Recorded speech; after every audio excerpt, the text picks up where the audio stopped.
Got Samuel here going forward with the Oklahoma game. I'm trying to think. I don't have the schedule in front of me what week that is. It's got to be, a week 2 or 3 game? Week 3, is it? Yeah, that sounds right. Yeah, because Illinois and then Buffalo and then Oklahoma. Yep. So this is my take on looking at a game that's that far in advance. And I know there's a long off season in college football, and people want to talk about the games coming up. But Samuel, I'll size it up this way before I pass it on to Greg. Oklahoma, we think, is one of the 5 best teams in the country. Nebraska, based on what we know from last year, based on bringing back the entire defense, based on the struggles they've had versus what they've got coming back at quarterback and in certain positions, I'm going to say is probably one of the 40 best teams in the country, something in that range. So going to Norman's a tall task. It's probably generally a 20-point game. But on a given Saturday, we see it every week. We see it every week somewhere. Where teams that aren't supposed to stay close or pull out a win. I keep a running tab of double-digit upsets in college football, and there are more than you think there are going to be. That's why they're upsets. So on a given day, can Nebraska play with Oklahoma? They can. Can they most of the time? Probably not right now. But if they're playing the right way that day and Oklahoma puts it on the ground maybe a couple times, yes, it could be an excellent game. Could it be 38-10? Yeah, it could be 38-10. Could it be 38-35? Yeah, it could be 38-35. It just all depends on who shows up that day. Those are my thoughts. Yeah, I agree 100%.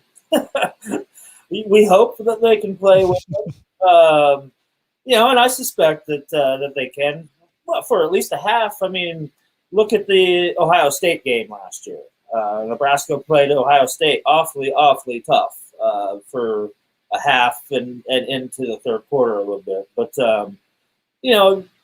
it just depends on so many factors that we all know about, turnovers and anything else that could go wrong, self-inflicted wounds. So we keep those to the minimum, and you got a lot better chance. Now, obviously, Oklahoma, they played in the college playoff last year, and they're used to doing that. So, on paper, you don't think this is going to be, Oklahoma should handle this game pretty easily. But, a lot of times, too, Oklahoma drops one of those early season games, too, to somebody that they're supposed to beat handily. So you never know what's going to happen. That's why they play the games, Mark.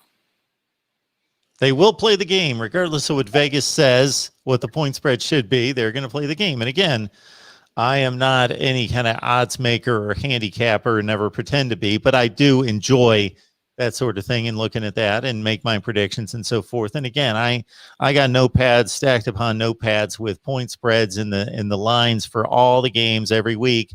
And I track things like that. And there are more upsets out there than you think there are. Let's put it this way. Right. It's almost like clockwork, Greg. About 20 to 25% of the games in college football in the top 25 are upsets every week. About a fifth to a quarter of them. And a good percentage of those are pretty high point spreads. So it happens. Is Oklahoma going to beat Nebraska 8 or 9 times out of 10? Yeah.